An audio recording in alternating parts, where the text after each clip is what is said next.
Assalamualaikum warahmatullahi wabarakatuh. Berjumpa lagi dengan saya Bapak Ibu. Untuk video kali ini saya akan mencoba paket 81, yaitu tryout pertama pada pelajaran P3K Penata Layanan Operasional dengan waktu 130 menit dengan jumlah soal 145 menit. Untuk teknis sebanyak 90 soal, manajerial 25 soal, kemudian sosial kultur 20 soal, dan wawancara 10 soal. Oke, kita mulai ya Bapak Ibu. Yang pertama, bismillah. Terkait Undang-Undang 2009 khususnya pada pelayanan publik.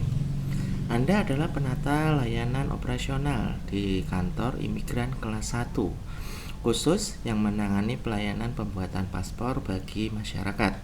Pada jam sibuk pelayanan tersebut antrian panjang pemohon paspor yang sudah menunggu sejak pagi hari dengan kondisi ruang tunggu yang padat. Seorang pemohon lansia dengan kondisi fisik yang tampak kelelahan mendekati loket Anda dan meminta untuk didahulukan karena sudah menunggu lebih dari 3 jam.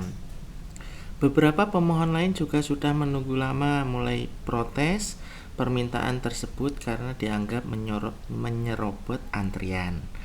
Situasi semakin memanas ketika pemohon lansia tersebut merujuk suatu surat keterangan dokter yang menyatakan kondisi kesehatannya memerlukan perhatian khusus. Anda memahami bahwa Undang-Undang Pelayanan Publik mengatur tentang pelayanan khusus bagi kelompok rentan, namun juga harus memperhatikan keadilan bagi seluruh pemohon. Berdasarkan ketentuan undang-undang tentang pelayanan publik, langkah apa yang paling tepat yang Anda lakukan? Nah, jadi ini soalnya tentang pelayanan publik ya Bapak Ibu. A. Meminta pemohon lansia untuk tetap menunggu sesuai nomor antrian sambil menyediakan tempat duduk prioritas di area khusus. B. Mengumumkan kepada seluruh pemohon bahwa terdapat kebijakan pelayanan prioritas bagi lansia sesuai peraturan yang berlaku. C. Mengadakan pemohon lansia ke jalur pelayanan khusus kelompok rentan sambil menjelaskan dasar hukum kepada pemohon lain. D. Memproses permohonan lansia tersebut dengan cepat di lokal reguler sambil meminta maaf kepada pemohon yang memprotes. Dan E.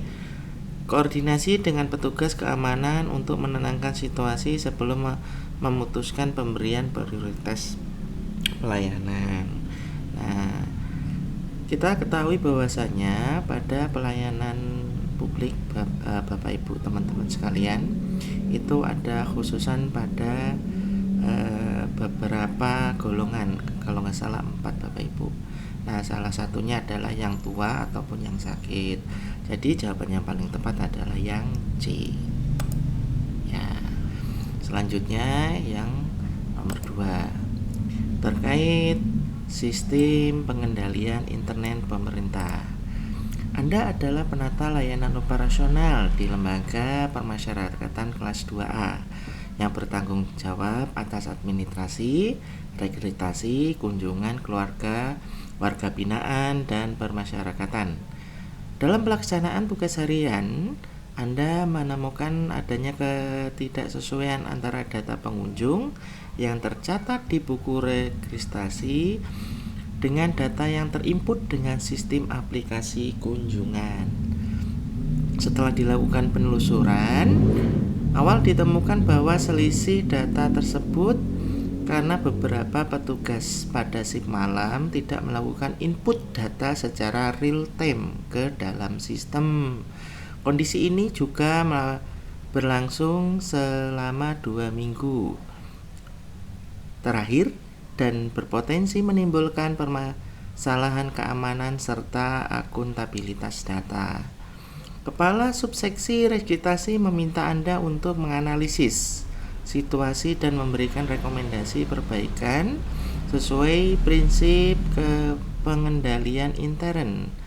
Berdasarkan PP, evaluasi manakah yang paling tepat terhadap kondisi tersebut. Nah, jadi di sini terjadi miskonsepsi data atau data bias antara data registrasi manual dengan yang ada di aplikasi. Kita lihat pilihan jawabannya. Yang A, merekomendasikan penambahan personel shift malam untuk memastikan beban kerja unit data dapat diselesaikan tepat waktu. Yang B, mengusulkan penyederhanaan prosedural input pada data agar petugas dapat menyelesaikan pencatatan dengan lebih cepat dan mudah. C, menyarankan peningkatan kapasitas server apabila aplikasi input data dapat dilakukan secara simultan oleh banyak petugas. D, menganalisis efektivitas sistem absensi petugas untuk memastikan kehadiran personel sesuai jadwal shift yang ditetapkan. E, mengevaluasi kegiatan pengendalian melalui rekonsiliasi data berkala dan penguatan supervisi terhadap petugas shift malam. Jadi di sini kesalahan utamanya ini teman-teman sekalian, yaitu bahwasanya terjadi dua data karena pada shift malam tidak melakukan input data. Jadi jawaban yang paling tepat adalah mengevaluasi dan mencari solusi. Jadi jawaban yang paling tepat adalah yang E. Oke teman-teman sekalian, bagi teman-teman yang ingin ikut bimbel gratis P3K khususnya penata layanan operasional, silakan langsung saja klik link yang ada di deskripsi video. Terima kasih.